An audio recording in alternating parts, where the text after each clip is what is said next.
Not even 100 miles on an FXLRS 2021 with a 114 cubic inch Milwaukee-Eight engine with blacked out options and the bronze wheels as well.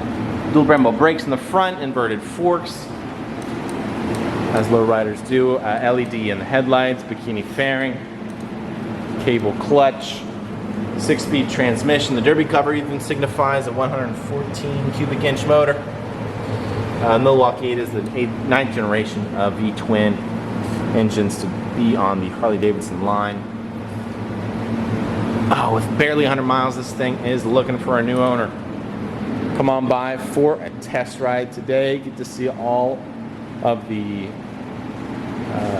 very performance-driven capabilities, including the crosstalk that the exhaust has over here. Everything else is stock, and it comes with a key fob and a key for the 4 o'clock as well.